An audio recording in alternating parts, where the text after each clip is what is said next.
Good morning, students. Today I am going to discuss about a poem on Shakespeare written by John Milton. This poem for BA second semester Afternoon English of Gulbarga University, Kalburgi. Let us see about the poet. John Milton was an English poet and worked as a civil servant for the Commonwealth of England.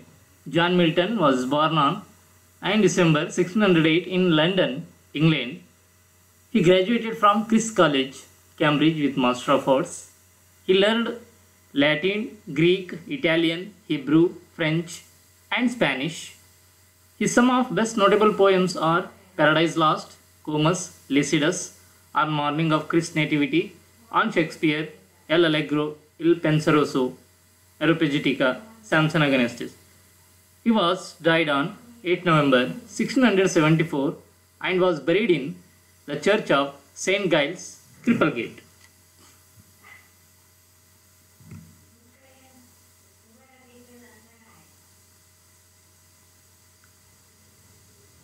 Let us see the poem.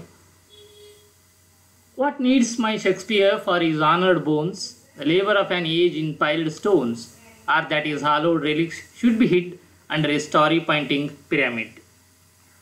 Here, the poet Milton asks a question: why Shakespeare need for his honoured bones to be entombed in a pyramid-like structure which need a lot of labour and stones? Here, the labour of an age in a piled stones means it needs a lot of labour, lot of time and lot of stones and materials to build a story-pointing pyramid, which you can see in Egypt. ಇಲ್ಲಿ Milton ಕವಿಯು ನನ್ನ ಶೇಕ್ಸ್ಪಿಯರ್ನ ಗೌರವಯುತವಾಗಿರ್ತಕ್ಕಂತಹ ಪವಿತ್ರ ಅಸ್ಥಿಗಳನ್ನು ಇಡಲು ರಾಶಿ ರಾಶಿ ಕಲ್ಲುಗಳಿಂದ ಕಟ್ಟಿದ ನಕ್ಷತ್ರಕಾರದ ಪಿರಾಮಿಡ್ನ ಏನು ಅವಶ್ಯಕತೆ ಇದೆ ಎಂದು ಇಲ್ಲಿ ಪ್ರಶ್ನೆಯನ್ನು ಕೇಳ್ತಾನೆ. ಏಕೆಂದರೆ ಅಷ್ಟೊಂದು ಸಾಧನೆಯನ್ನು ಮಾಡಿರ್ತಕ್ಕಂತಹ, ಅಷ್ಟೊಂದು ಎಲ್ಲರ ಒಂದು ಓದುಗರ ಹೃದಯದಲ್ಲಿ ನೆಲೆಸಿರ್ತಕ್ಕಂಥ ಶೇಕ್ಸ್ಪಿಯರ್ನ ಒಂದು ಅಸ್ಥಿಗಳನ್ನು ಇಡೋದಕ್ಕೆ ನಾವು ಇಷ್ಟೊಂದು ದೊಡ್ಡದಾಗಿರ್ತಕ್ಕಂಥ ಪಿರಾಮಿಡನ್ನು ಇಷ್ಟೊಂದು ಸಮಯವನ್ನು ವ್ಯರ್ಥ ಮಾಡಿ ಕಟ್ಟಿ ಅದರೊಳಗೆ ಇಡಬೇಕಾಗಿರ್ತಕ್ಕಂಥ ಅವಶ್ಯಕತೆ ಏನಿದೆ ಅನ್ನೋದನ್ನು ಇಲ್ಲಿ ಪ್ರಶ್ನೆಯನ್ನು ಕವಿ ಮಿಲ್ಟನ್ ಕೇಳ್ತಾ ಇದ್ದಾನೆ.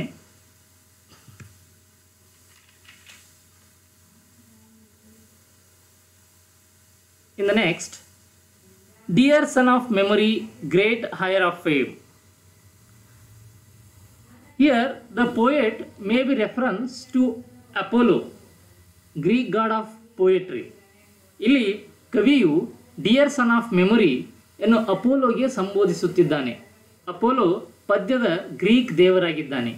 ಇಲ್ಲಿ ಅಪೋಲೋ ಅನ್ನೋನು ಒಂದು ಪದ್ಯದ ಒಂದು ಗ್ರೀಕ್ ದೇವರಾಗಿದ್ದಾನೆ. In next he says great hire of fame. Great hire of fame means Shakespeare has written a number of great dramas and poems. His work consists of deep thoughts. No aspect of human emotion has been left untouched by him. Shakespeare world famous for them, hence Milton calls him great hire of fame. ಇಲ್ಲಿ great hire of fame ಅಂದರೆ ಶೇಕ್ಸ್ಪಿಯರ್ನು ಪ್ರಸಿದ್ಧಿಯ ಉತ್ತರಾಧಿಕಾರಿಯಾಗಿದ್ದಾನೆ ಎಂದು Milton ಹೇಳ್ತಾ ಇದ್ದಾನೆ. ಏಕೆಂದರೆ ಶೇಕ್ಸ್ಪಿಯರ್ನು ಅನೇಕ ಶ್ರೇಷ್ಠ ನಾಟಕಗಳು ಮತ್ತು ಕವನಗಳನ್ನು ಬರೆದಿದ್ದಾನೆ. ಅವನ ಕೃತಿಗಳು ಆಳವಾದ ವಿಚಾರಗಳನ್ನು ಹೊಂದಿವೆ. ಅವನು ಮನುಷ್ಯನ ಎಲ್ಲ ಒಂದು ಆಯಾಮಗಳು, ಮಜಲುಗಳನ್ನು, ಮನುಷ್ಯನ ಎಲ್ಲ ಭಾವನೆಗಳನ್ನು ಒಂದು ಬಿಡದೆ ತನ್ನ ಕೃತಿಗಳಲ್ಲಿ ಚಿತ್ರಿಸಿದ್ದಾನೆ. ಶೇಕ್ಸ್ಪಿಯರ್ನು ಜಗತ್ತಿನಾದ್ಯಂತ ಪ್ರಸಿದ್ಧನಾಗಿದ್ದಾನೆ. ಹೀಗಾಗಿ ಇಲ್ಲಿ ಕವಿ ಮಿಲ್ಟನ್ ಅವನನ್ನು ಪ್ರಸಿದ್ಧಿಯ ಉತ್ತರಾಧಿಕಾರಿ ಅಂತ ಇಲ್ಲಿ ಕರೆದಿದ್ದಾನೆ. In next line, what needest thou such weak witness of thy name? Here, the weak witness of thy name refers to tombs, relics, pyramid, monument, sepulchres. So, these are things to be considered as the weak witness in the opinion of Milton. ಅಂದರೆ ಇಲ್ಲಿ ಗೋರಿ, ಅಸ್ಥಿ, pyramid ಈ ಎಲ್ಲ ಸ್ಮಾರಕಗಳು ಇವೆಲ್ಲವೂ ಕೂಡ ಶೇಕ್ಸ್ಪಿಯರ್ನ ಹೆಸರಿಗೆ ಒಂದು ದುರ್ಬಲ ಸಾಕ್ಷಿಯಾಗಿವೆ.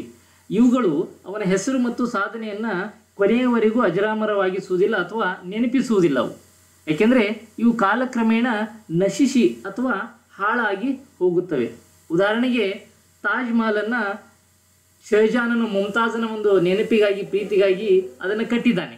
ಆದರೆ ಅದು ಕಾಲಕ್ರಮೇಣ ಆ ಒಂದು ಮಾನ್ಯುಮೆಂಟ್ ಸ್ಮಾರಕ ಅದು ನಶಿಸಿ ಹೋಗ್ತದೆ. ಸೊ ಅದು ಶಾಶ್ವತವಾಗಿರ್ತಕ್ಕಂಥದ್ದಲ್ಲ. ಆದರೆ ಇಲ್ಲಿ ಈ ಎಲ್ಲನೂ ಕೂಡ ಏನಂತಂದರೆ ಇವೆಲ್ಲನೂ ಶೇಕ್ಸ್ಪಿಯರ್ನ ಒಂದು ಸಾಧನೆಗೆ ಇವೆಲ್ಲನೂ ಬಹಳ ಒಂದು ನಗಣ್ಯವಾಗಿರ್ತಕ್ಕಂಥದ್ದು ಮತ್ತು ದುರ್ಬಲ ಸಾಕ್ಷಿ ಆಗಿರ್ತಕ್ಕಂಥದ್ದನ್ನು ಇಲ್ಲಿ ಕವಿ ಮಿಲ್ಟನ್ ಹೇಳ್ತಾನೆ. In the next line, though in our wonder and astonishment has built thyself a livelong monument. Milton says that Shakespeare has built himself a livelong monument in the form of his great works in the hearts of readers. ಇಲ್ಲಿ ಕವಿ Milton Shakespeare ಈಗಾಗಲೇ ಒಂದು ಸ್ವತಃ ಜೀವಂತ ದೊಡ್ಡ ಸ್ಮಾರಕವನ್ನು ಕಟ್ಟಿದ್ದಾನೆ. ಅಂದರೆ ಅವನು ತನ್ನ ಶ್ರೇಷ್ಠ ಕೃತಿಗಳ ಮೂಲಕ ತನ್ನ ಓದುಗರ ಮನಸ್ಸಿನಲ್ಲಿ ಒಂದು ದೊಡ್ಡ ಸ್ಮಾರಕ ಅಥವಾ ಮಾನ್ಯುಮೆಂಟನ್ನು ಆತ ಕಟ್ಟಿದ್ದಾನೆ ಎಂದು ಮಿಲ್ಟನ್ ಹೇಳ್ತಾನೆ. ಇಂಥ ಸ್ಮಾರಕ ಯಾವತ್ತೂ ನಶಿಸಿ ಅಥವಾ ಹಾಳಾಗಿ ಹೋಗುವುದಿಲ್ಲ, ಅದು ಕೊನೆಯವರೆಗೂ ಅಮರವಾಗಿರುತ್ತದೆ ಎನ್ನುವುದು. ಏಕೆಂದರೆ ಅವನ ತನ್ನ ಒಂದು ಶ್ರೇಷ್ಠ ಕೃತಿಗಳ ಮೂಲಕ ಈಗಾಗಲೇ ಒಂದು ಓದುಗರ ಮನಸ್ಸನ್ನು, ಜನರ ಮನಸ್ಸನ್ನು ಆತ ಗೆದ್ದಿದ್ದಾನೆ. ಅವರ ಮನಸ್ಸಿನಲ್ಲಿ ಅಚ್ಚಳಿಯದೆಯಾಗಿ ಆ ಒಂದು ಕೃತಿಗಳ ಮೂಲಕ ತನ್ನ ಉಳಿದಿದ್ದಾನೆ. ಸೊ ಅದನ್ನು ಮಾತ್ರ ನಾವು ಯಾವತ್ತೂ ಅಳಿಸಿ ಹಾಕೋಕ್ಕಾಗೋದಿಲ್ಲ ಅಥವಾ ಅದು ಯಾವತ್ತೂ ನಶಿಸಿ ಹೋಗೋದಿಲ್ಲ. ಅದು ಕೊನೆಯವರೆಗೂ ಜನ್ರೇಷನ್ ಟು ಜನ್ರೇಷನ್, ಅಂದರೆ ಒಂದು ಜನ್ರೇಷನಿಂದ ಇನ್ನೊಂದು ಜನ್ರೇಷನ್ಗೆ ಅದು ಪಾಸ್ ಆನ್ ಆಗ್ತಾನೆ ಇರುತ್ತೆ. ಅದು ಯಾವತ್ತೂ ಕೂಡ ನಶಿಸಿ ಹೋಗೋದಿಲ್ಲ ಅನ್ನೋದು ಇಲ್ಲಿ ಕವಿ ಮಿಲ್ಟನ್ನ ಒಂದು ಅಭಿಪ್ರಾಯವಾಗಿರುತ್ತದೆ. In the next line, for whilst the shame of slow enduring art. Here Milton says, the art forms like poetry and drama slowly evolved in Europe. Shakespeare overtook his contemporary writers with his amazing overflow works. ಯುರೋಪಿನ ಒಂದು ಕಲೆಯ ಪ್ರಕಾರಗಳಾಗಿರ್ತಕ್ಕಂಥ ಪದ್ಯ, ಕವನ, ನಾಟಕಗಳನ್ನು ನಿಧಾನವಾಗಿ ಉಗಮ ಹೊಂದುತ್ತಿದ್ದವು ಅಲ್ಲಿ. ಅಂಥ ಸಮಯದಲ್ಲಿ ಶೇಕ್ಸ್ಪಿಯರ್ನು ತನ್ನ ನಾಟಕಗಳಿಂದ ತನ್ನ ಸಮಕಾಲೀನ ಅನೇಕ ಶ್ರೇಷ್ಠ ಒಂದು ಬರಹಗಾರನ ಕವಿಗಳನ್ನು ಆತ ಹಿಂದಿಕ್ಕಿದ್ದನು.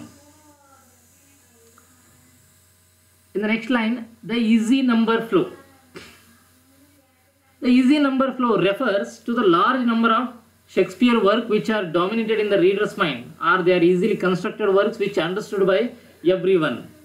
ಸೊ ಇಲ್ಲಿ ಈಸಿ ನಂಬರ್ ಫ್ಲೋ ಅಂತಂದರೆ ಶೇಕ್ಸ್ಪಿಯರ್ನ ಅನೇಕ ಕೃತಿಗಳು ಓದುಗರ ಮನಸ್ಸನ್ನು ಪ್ರಭಾವಗೊಳಿಸಿವೆ. ಅವನ ಎಲ್ಲ ಕೃತಿಗಳು ಓದುಗರ ಮನಮುಟ್ಟುವಂತೆ ರಚಿತವಾಗಿರ್ತಕ್ಕಂಥದ್ದು. ಯಾಕಂದರೆ ಆ ಎಲ್ಲ ಒಂದು ಕೃತಿಗಳು ಜನರ ಮನಸ್ಸನ್ನು ಹಿಡಿದಿಟ್ಟಿರ್ತಕ್ಕಂಥದ್ದು. ಯಾಕಂದರೆ ಅವೆಲ್ಲನೂ ದಿನನಿತ್ಯ ಆಗ್ತಕ್ಕಂಥ ಆಗು ಹೋಗುಗಳ ಬಗ್ಗೆ, ಪ್ರತಿಯೊಬ್ಬರ ಜೀವನದಲ್ಲಿ ಆ ಘಟನೆಗಳು ಒಂದಿಲ್ಲ ಒಂದು ಸಂದರ್ಭದಲ್ಲಿ ಆಗಿರ್ತಕ್ಕಂಥ ಘಟನೆಗಳಾಗಿರ್ತಕ್ಕಂಥದ್ದು ಮತ್ತು ಅವು ಪ್ರತಿಯೊಂದು ಜೀವನಕ್ಕೆ ಹತ್ತಿರವಾಗಿರ್ತಕ್ಕಂಥ ಒಂದು ಘಟನೆಗಳಿರ್ಬೋದು, ಭಾವನೆಗಳಿರ್ಬೋದು, ತನ್ನ ಕೃತಿಗಳಲ್ಲಿ ಚಿತ್ರಿಸಿದ್ದನು. ಹೀಗಾಗಿ ಆ ಎಲ್ಲನೂ ಕೂಡ ಏನಂತಂದರೆ ಜನರ ಮನಮುಟ್ಟುವಂತೆ ರಚಿತವಾಗಿರ್ತಕ್ಕಂಥದ್ದು. And that each heart has from the leaves of the unvalued book. Here Milton believes everyone remembers Shakespeare, or at least everyone remembers a line from Shakespearean works. ಇಲ್ಲಿ ಕವಿ ಮಿಲ್ಟನ್ನು ಶೇಕ್ಸ್ಪಿಯರ್ ಎಲ್ಲರೂ ನೆನೆಯುತ್ತಾರೆ, ಅಥವಾ ಕನಿಷ್ಠ ಪಕ್ಷ ಶೇಕ್ಸ್ಪಿಯರ್ನ ಕೃತಿಯಿಂದ ಯಾವುದಾದ್ರೂ ಒಂದು ವಾಕ್ಯವಾದರೂ ನೆನಪಿನಲ್ಲಿ ಇಟ್ಟುಕೊಂಡಿರುತ್ತಾರೆ ಎಂದು ಕವಿ ಇಲ್ಲಿ ನಂಬಿರ್ತಾನೆ. ಯಾಕಂತಂದರೆ ಅವನು ಎಷ್ಟೊಂದು ಪ್ರಸಿದ್ಧಿಯಾಗಿದ್ದಾನೆ ಅಂತಂದರೆ ಅಟ್ಲೀಸ್ಟ್ ಅವನ ಎಲ್ಲ ಕೃತಿಗಳು ಓದಿದಿಲ್ಲ ಇದ್ದರೂ ಕೂಡ ಅವನ ಯಾವುದಾದ್ರೂ ಕೃತಿಯ ಒಂದು ವಾಕ್ಯವನ್ನಾದರೂ ಇಲ್ಲಿ ಓದುಗರು ನೆನಪಿನಲ್ಲಿ ಇಟ್ಕೊಂಡಿರ್ತಾರೆ. ಅಂಥ ಒಂದು ಬೆಲೆ ಕಟ್ಟಲಾಗಿರ್ತಕ್ಕಂಥ ಒಂದು ಅವನ ಒಂದು ಕೃತಿಗಳಿಂದ ಜನರು ಒಂದು ಪ್ರಭಾವಕ್ಕೊಳಗಾಗಿರ್ತಾರೆ, ಒಂದು ಅದನ್ನು ಮೆಚ್ಚುಗೆಯನ್ನು ವ್ಯಕ್ತಪಡಿಸಿರ್ತಾರೆ ಅನ್ನೋದನ್ನು ಇಲ್ಲಿ ಕವಿ ಹೇಳ್ತಾನೆ. In the next line, those Delphic lines with a deep impression took. Delphic lines means relating to Apollo. As already I told you, Apollo is a Greek god of poetry. Here, these lines from Apollo which made a deep impression in the reader's mind. ಅಂತಂದರೆ ಇಲ್ಲಿ ಈ ಒಂದು ಲೈನ್ಗಳನ್ನು ನಾವು Apollo ಅಂತಂದರೆ ಅಪೋಲೋನಿಂದ ಒಂದು ಪ್ರಭಾವಿತವಾಗಿರ್ತಕ್ಕಂಥವು, ಅಪೋಲೋಗೆ ಸಂಬಂಧಿಸವಾಗಿರ್ತಕ್ಕಂಥವು ಈ ವಾಕ್ಯಗಳು ಅಪೋಲೋನ ವಾಕ್ಯಗಳಾಗಿವೆ. ಇವು ಓದುಗರ ಮನಸ್ಸನ್ನು ತುಂಬ ಪ್ರಭಾವ ಮಾಡುತ್ತವೆ ಎಂದು ಇಲ್ಲಿ ಕವಿ ಹೇಳ್ತಾನೆ.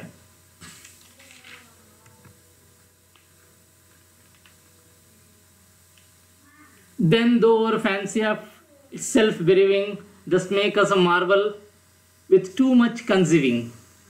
Here Milton reveals that what kind of tone Shakespeare does have. With a too much understanding one goes marvel, because when you began reading Shakespeare, you lost in his works and become marvel. ಇಲ್ಲಿ ಕವಿ Milton Shakespeare ಎಂಥ ಗೋರಿಯನ್ನು ಹೊಂದಿದ್ದಾನೆ ಎಂದು ಇಲ್ಲಿ ಹೇಳ್ತಾನೆ. ಶೇಕ್ಸ್ಪಿಯರ್ನ ಕೃತಿಗಳನ್ನು ಆಳವಾಗಿ ಓದಿ ಅರ್ಥೈಸಿಕೊಂಡಾಗ ಅದು ನಮ್ಮನ್ನು ಯಾವುದೋ ಒಂದು ಮಾಯಾಲೋಕದೊಳಗೆ ಕೊಂಡೊಯ್ತದೆ.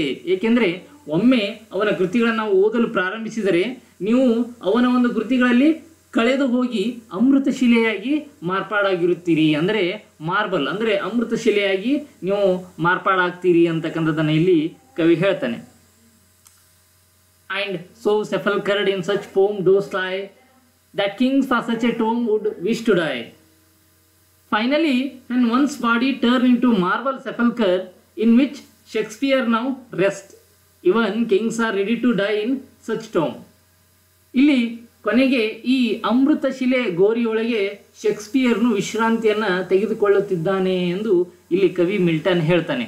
ಏಕೆಂದರೆ ಇಂಥ ವೈಭವವಾಗಿರ್ತಕ್ಕಂಥ ಇಂಥ ಒಂದು ಮಾರ್ಬಲ್, ಇಂಥ ಅಮೃತ ಶಿಲೆ ಗೋರಿಯೊಳಗೆ ಯಾರು ತಾನೇ ಇರಲು ಇಷ್ಟಪಡುವುದಿಲ್ಲ. ಸೊ ಹೀಗಾಗಿ ಅಷ್ಟೇ ಯಾಕೆ, ರಾಜರು ಕೂಡ ಇಂಥ ಗೋರಿಯೊಳಗೆ ಸಾಯಲು ಇಷ್ಟಪಡ್ತಾರೆ ಅನ್ನೋದನ್ನು ಇಲ್ಲಿ ಕವಿ ಹೇಳ್ತಾನೆ. ಸೊ ಈ ರೀತಿಯಾಗಿ ಅವನ ಒಂದು ಸಾಧನೆ, ಅವನ ಒಂದು ಎಲ್ಲ ಒಂದು ಪ್ರಸಿದ್ಧಿಯ ಬಗ್ಗೆ ಇಲ್ಲಿ ಮಿಲ್ಟನ್ ಏನಂತಂದರೆ ಅವನನ್ನು ಹಾಡಿ ಹೊಗಳ್ತಾನೆ. ಸೊ ಈ ರೀತಿಯಾಗಿ ಮಿಲ್ಟನ್ ಅವನು ಈಗಾಗಲೇ ಕೋಟ್ಯಾಂತರ ಜನರ ಮನಸ್ಸಿನಲ್ಲಿ ಅವನು ಅಚ್ಚರಿಯಾಗಿ ಉಳಿದಿದ್ದಾನೆ. ಅವನು ಈಗಾಗಲೇ ಅವರ ಮನಸ್ಸಿನಲ್ಲಿ ಒಂದು ದೊಡ್ಡ ಜೀವಂತವಾಗಿರ್ತಕ್ಕಂಥ ಸೌಧ, ಒಂದು ಮಾನ್ಯುಮೆಂಟ್, ಒಂದು ಇದನ್ನು ಕಟ್ಟಿ ಹೋಗಿದ್ದಾನೆ. ಹೀಗಾಗಿ ಅವನಿಗೆ ಯಾವುದೇ ರೀತಿಯಾಗಿರ್ತಕ್ಕಂಥ ಈ ಒಂದು ಗೋರಿ ಆಗಲಿ, ಕಟ್ಟಡಗಳಾಗಲಿ ಅಥವಾ ಬೇರೆ ಬೇರೆ ರೀತಿಯಾಗಿರ್ತಕ್ಕಂಥದ್ದು ಅವನಿಗೆ ಯಾವುದೇ ರೀತಿಯಾಗಿರ್ತಕ್ಕಂಥ ಪಿರಾಮಿಡ್ ಆಗಲಿ ಬೇಕಾಗೋದಿಲ್ಲ. ಅವನು ಈಗಾಗಲೇ ಜನರ ಮನಸ್ಸಿನಲ್ಲಿ ಆ ಒಂದು ಜೀವಂತ ಒಂದು ಇದನ್ನು ಕಟ್ಟಿ ಹೋಗಿದ್ದಾನೆ, ಗೋರಿಯನ್ನು ಕಟ್ಟಿ ಹೋಗಿದ್ದಾನೆ. ಹೀಗಾಗಿ ಇದು ಯಾವುದು ಬೇಕಾಗೋದಿಲ್ಲ ಅನ್ನೋದನ್ನು ಇಲ್ಲಿ ಕವಿ ಮಿಲ್ಟನ್ ಹೇಳ್ತಾನೆ. So in this way Milton tribute to the great Shakespeare achievement. Thank you.